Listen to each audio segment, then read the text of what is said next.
all forms of violence against innocent civilians. More than 6 million e-Madani applications approved.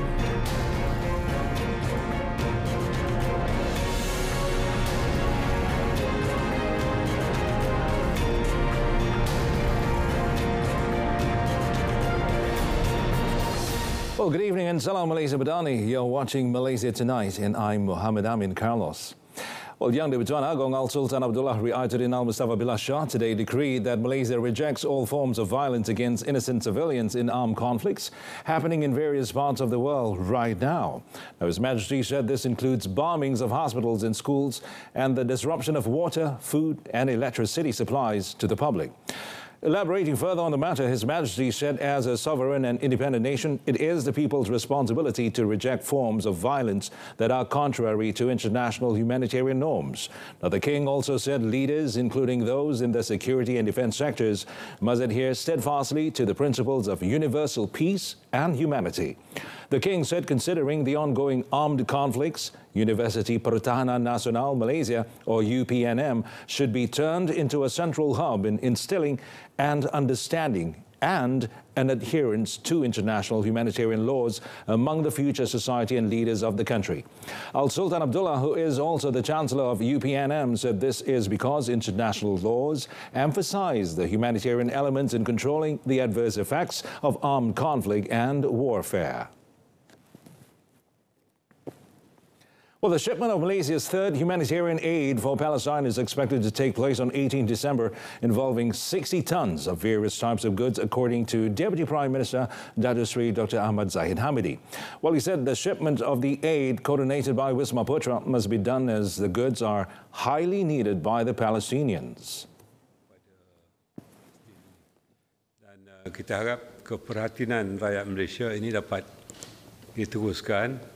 Kerana kita lihat bahawa asakan lebih ke selatan di kawasan Gaza ini amat menyakitkan dan kezaliman ini masih diteruskan oleh pihak Zionis dan kita tidak boleh hanya melihat tetapi kita harus memberikan bantuan yang berterusan kepada rakyat Palestin khususnya yang berada di Gaza yang terus dikenakan tekanan oleh pihak Israel.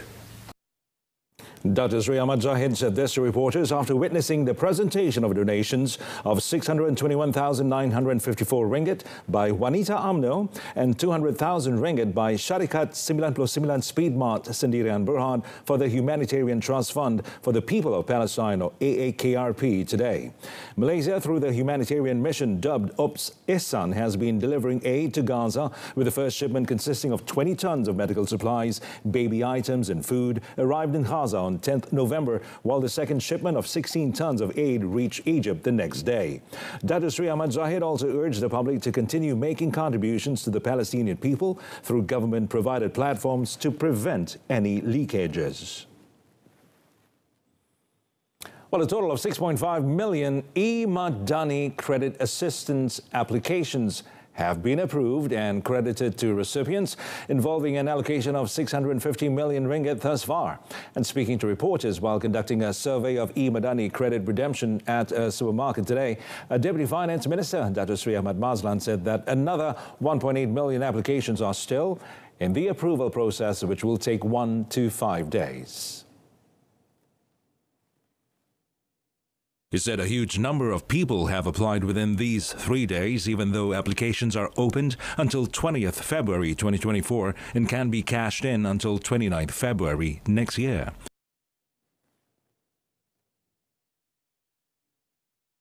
Dan jumlah pendaftaran yang masih dalam proses 1.8 juta permohonan yang mengambil masa perjanjian kita dalam laman web 1 ke 5 hari. Dan saya ingin menyatakan kepada mereka yang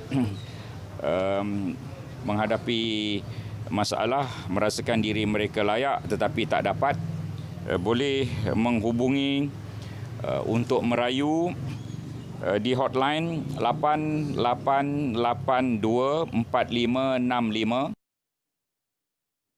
The 4 e-wallet service providers are Shopee, MAE Maybank, Touch and Go, and Setel Petronas.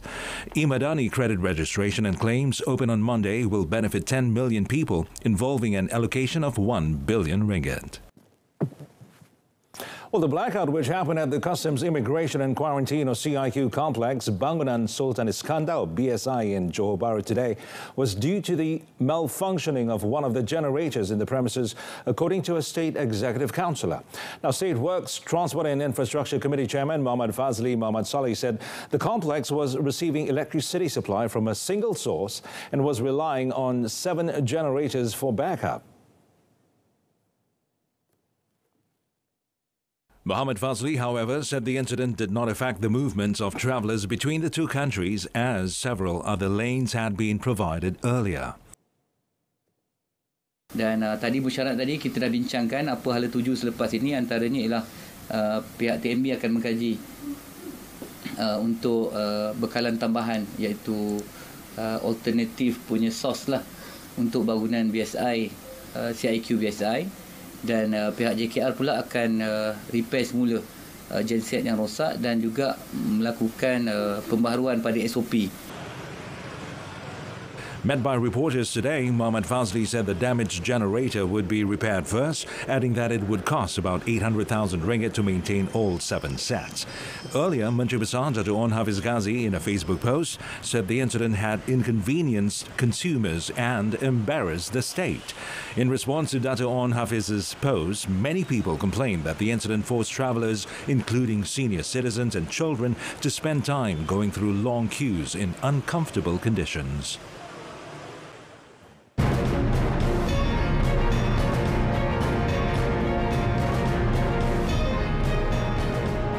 Next up in our business segment, Malaysia records more than 200 billion ringgit in approved investments from January to September. Well, the Perak Land and Mines Director's Office, or PTG, has approved a total of 4 real estate acquisition applications by Malaysia My Second Home, or MM2H, participants since 2020. And Menteri Besar Dato' Sri Saharani Muhammad at the State Legislative Assembly today said that the 4 real estate acquisitions under the MM2H program involved a levy collection of 50,700 ringgit as of 1st November. Sebab itu ditetapkan dia mesti ada wang yang mencukupi untuk tinggal di Malaysia, gaji yang besar untuk dia berbelanja di Malaysia. Jadi kerana itu ditetapkan kalau kita bawa pesara masuk, jika dia tidak mempunyai kewangan yang cukup, maka dia tidak akan dapat mendapatkan tujuan besar. Tujuan besar ialah untuk bawa mereka tinggal di sini. Mungkin dia dapat mendapat kehadiran keluarga di sini dan mereka akan berbelanja di sini, maka perbelanjaan itulah yang dikatakan dapat membantu ekonomi negara kita. Dato' Sri Saharani was responding to an oral question by Pantai Remis Assemblyman Wong Mei Wing, who asked for the latest status of MM2H and its participants in Perak.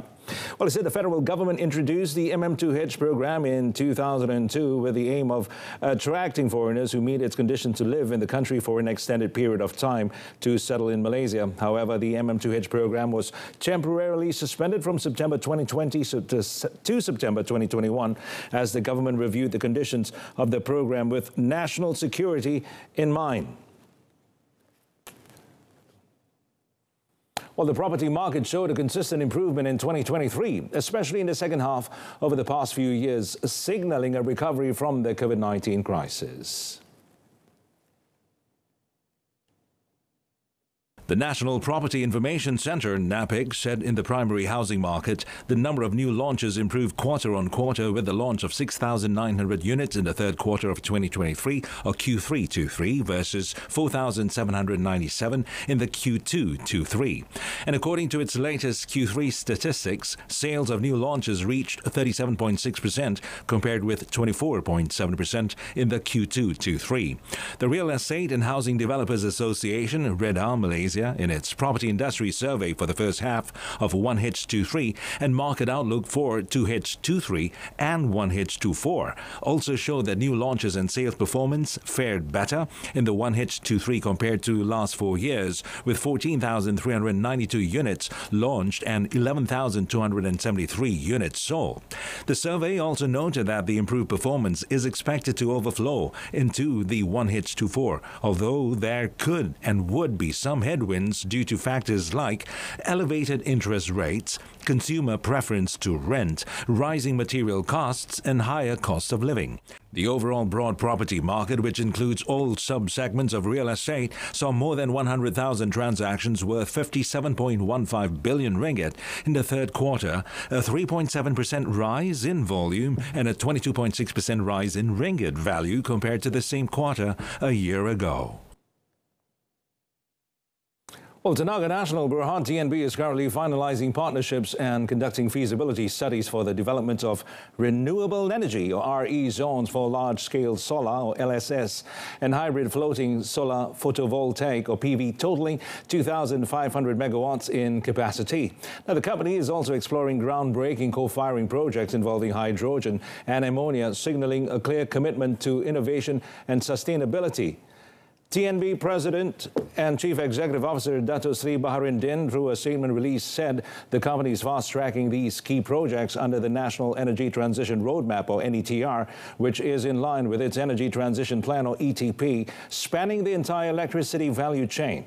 Now, furthermore, TNB is actively formulating a robust business case for hydrogen production, encompassing both export and domestic usage, with an anticipated completion timeline of 2 years. Now, green hydrogen will play a prominent role in its co-firing initiatives under TNB Power Generation Sendirian Berhad, or TNB Genco. Now, next-generation gas-fired power plants equipped with hydrogen-ready technology will be introduced starting in 2030, leading to electricity production characterized by significantly lower carbon emissions. Well, TA Research has upgraded Malaysia Airports Holdings Berhad, or MAHB, to a buy rating from hold, as the recent selling pressure appears to be overdone. Now, in a report on the airport operator, the research outfit highlighted that, quote, all eyes are on visa-free travel, unquote. Now, it said expectations are running high on travel demand to and from China and Malaysia, thanks to the establishment of visa-free entry effective 1st December this year, which will exempt visa requirements for Malaysian tourists for 15 days and Chinese tourists for 30 days. The research firm noted that MAHB's traffic data from 23rd December to the first quarter of 2024, or 1Q24, would serve as important indicators of the return of Chinese visitors to Malaysia. Now, notably, the government has set the target of attracting 5 million Chinese tourists annually with the introduction of the visa-free regime. However, the research house emphasized the strong growth in international travel, as MAHB recorded 6.8 million passengers for its Malaysia operations in October 2023, reflecting a 1.5% month-on-month or MOM decrease, but a significant 25.5% year-on-year or YOY increase. Now, the stable passenger figures were supported by robust growth in both international and domestic traffic. RHB Investment Bank Berhad has upgraded the transportation sector to overweight from neutral based on the positive macroeconomic and sectorial indicators. Now, in its research note today, RHB said trade momentum is expected to strengthen beyond the fourth quarter of this year, or 4Q 2023, supported by the resilience of U.S. and regional economies, global technology cycle rebound, and early signs of recovery in China. RHB said the downside risks to the sector call are slower than expected recoveries of trade activities and the tourism industry. Now, the bank highlighted the stronger than expected October data and an overall improvement in trade momentum in recent months, which affirmed the early indications of a trade recovery. Significant increases in outbound shipments, especially to major destinations like China, have been observed. RHB also maintained the expectation of a smaller contraction in export data by 4Q 2023, expressing the potential for export data to turn positive in 1Q 2024. Moreover, Moreover, China's economic growth is exhibiting early signs of recovery, evident in improvements in retail spending and industrial activities, and the anticipated high demand from China is expected to contribute to the ongoing export recovery in 1Q 2024 and beyond. Well, Malaysian ports are finally coming off the adverse effects resulting from the COVID-19 pandemic and are now all geared up to implement executive plans and strategies to ensure the industry is future-proof. So consumer demand shock, an increase in the e-commerce trade, a shift in trade direction, crude oil price fluctuation, freight rates and port congestion are some of the issues that ports confront worldwide. Now, University Malaya Terengganu adjunct professor and distinguished fellow at the Maritime Institute of Malaysia, Nazari Khalid, said the maritime industry is a trade facilitator and is heavily influenced by micro and macroeconomic developments. Now, with subdued global trade this year, Malaysia's gross exports are expected to expand modestly at 1.5% in 2023. Now, the proposal to expand Port Klang, which currently serves as the principal maritime entrance point into Malaysia through the construction of the 28 billion ringgit Carry Island megaport, has sparked considerable interest despite the port sector's pessimistic growth forecast for this year. The Transport Ministry also announced upgrading the Malaysia Maritime Single Window System, which is expected to promote efficiency and resolve issues of data duplication among ports. Narrowed down to individual ports, local ports throughout Malaysia are expanding to accommodate larger vessels and take more cargo, while at the same time forming alliances with global and regional counterparts and becoming increasingly integrated into the global supply chain. Well, the Malaysian rubber market closed mixed today following gains in crude oil prices despite weaker advice in regional rubber future markets and a weaker ringgit against the US dollar. Now, a dealer said market sentiment was supported by firm expectation for a peak in interest rates among major central banks globally as the United States showed a cooling labor market. Nevertheless, further gains were capped by weaknesses in China's economy. Now, the dealer also pointed out that Japanese rubber futures extended declines to a sixth consecutive session and touched a two-month low today, weighed down by high exports from Ivory Coast and falling crude oil prices. On another note, she said oil prices rose slightly as markets weighed the effectiveness of the Organization of the Petroleum Exporting Countries and its allies, or OPEC+, cuts on supplies and worries of a worsening demand outlook in China amid signs of an unexpected build in U.S. crude stockpiles. Now, the Malaysian Rubber Board's or MRB price for standard Malaysian rubber or SMR 20 rose 2 cents to 654 cents per kilogram, while latex in bulk eased 0.5 cents to 539 cents per kilogram. At 5 p.m., the reference price for physical rubber SMR 20 stood at 655 cents per kilogram, while latex in bulk was 538 cents per kilogram.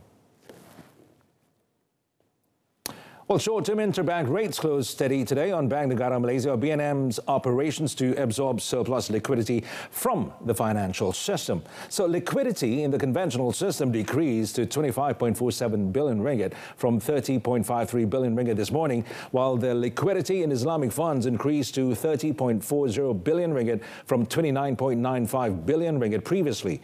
Well, earlier, the central bank called for 2 conventional money market tenders to reverse repo tenders and announced the impending issuance of a Bank Negara Interbank Bills or BNIB tender.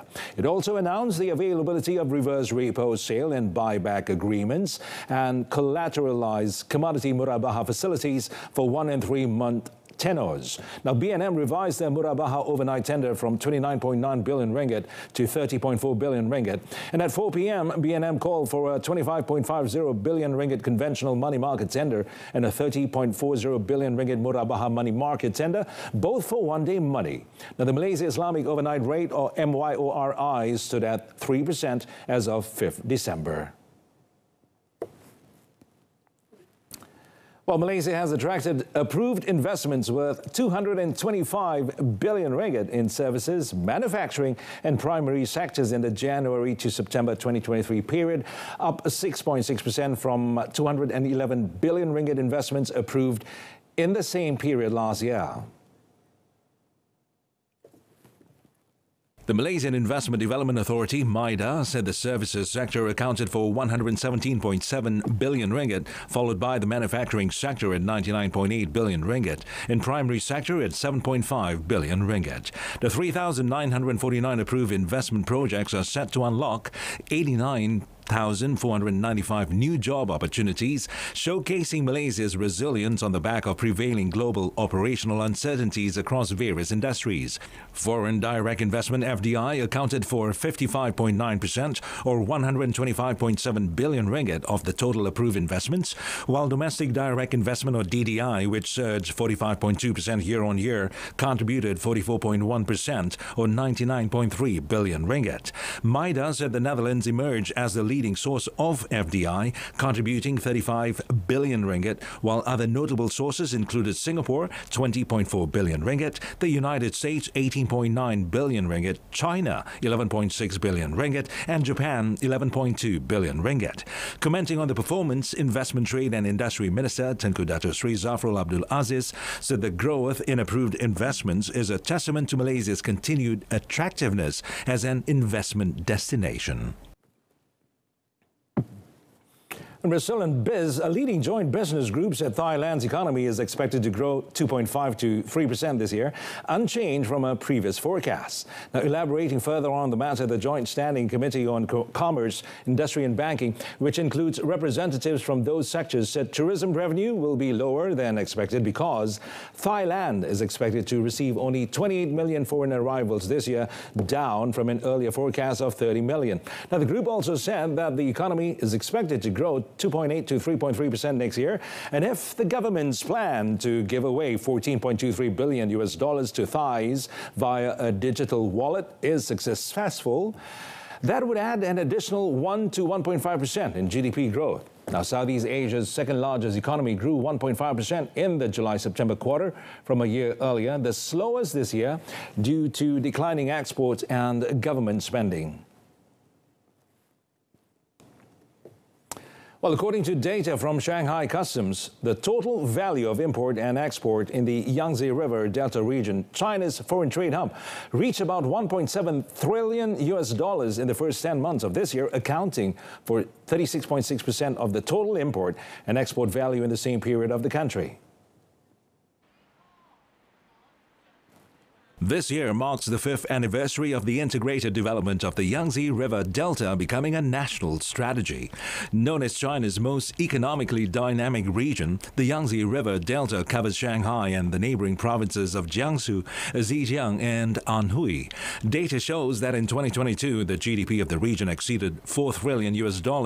In the same year, the regional GDP of 41 cities in the Yangtze River Delta exceeded about $14.1 billion.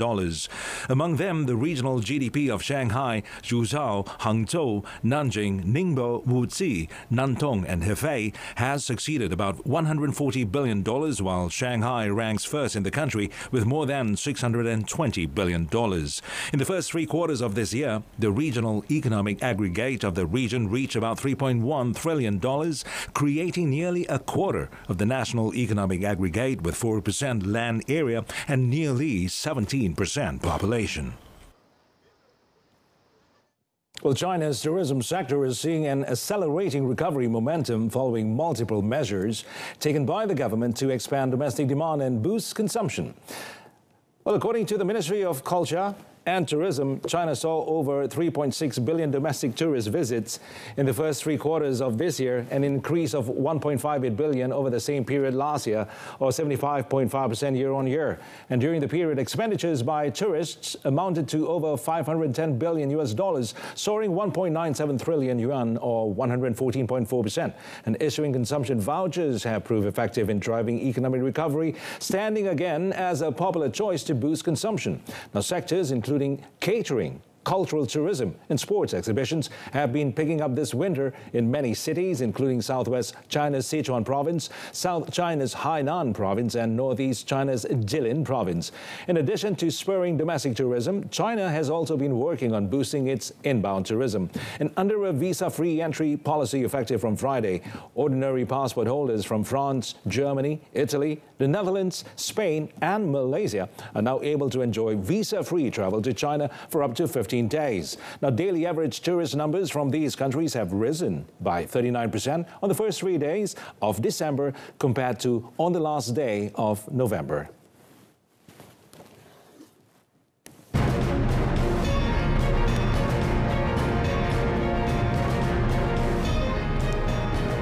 Venezuela's Maduro to push oil exploration in disputed territory. That and more coming up. Well, 5th December marked the 10th anniversary of the death of the first democratically elected president of South Africa, Nelson Mandela. Now, the 1993 Nobel Peace Prize winner brokered a non-violent transition between the apartheid government he spent his life fighting against into a constitutional democracy in South Africa. And lauded globally as a struggle icon and for his work as statesman, the country's first black president died a decade ago on 5th December 2013. And former minister in Mandela's cabinet, politician and former anti-apartheid struggle veteran, Vali Musa, worked closely with Nelson Mandela during his years in office and helped spearhead the project to create the country's constitution that is still praised as one of the most progressive in the world. Went on to say that Mandela was not afraid to criticize other world leaders or talk about touchy subjects. Now, while current-day South Africa is a constitutional democracy, in the year before its 30th year since its first free and fair elections, it is still marred by poverty, unemployment, crime, gender-based violence, inequality, and political infighting and corruption. Venezuelan President Nicolas Maduro recently said he would authorize oil exploration in an area around SAHIH River, even though the territory is the subject of dispute with Guyana. Now, Maduro's comments come after his government held a referendum over the weekend where voters rejected the International Court of Justice's or the ICJ's jurisdiction over the disagreement and backed creating a new state in the territory. Now, though Maduro has repeatedly said the referendum is binding, the ICJ, whose overall ruling on the case could be years away, last week barred Venezuela from taking any action that changes the status quo in the oil-rich region. The Venezuelan president added that the state oil company PDVSA and state iron and steel maker CVG will create divisions for the disputed region. Now, commenting further, Maduro always and also has said he has proposed a law to the government-controlled legislature to create the new state, and companies already operating in the waters in the area would have 3 months to leave.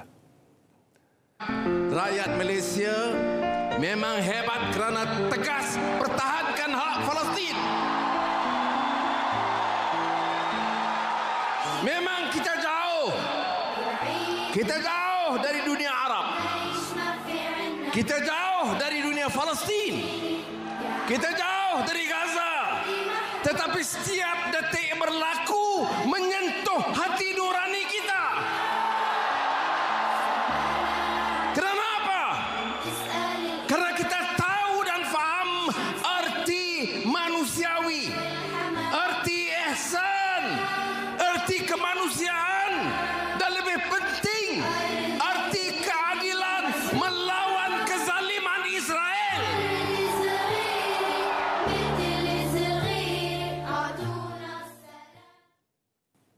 Well, that wraps up this evening's Malaysia Tonight. In our top story, Malaysia rejects all forms of violence against innocent civilians. Do tune in to World Today, coming up tomorrow at 12:30 p.m. on TV2. And from the river to the sea, Palestine will be free. I'm Mohammed Amin Carlos, and thanks for watching. Good night.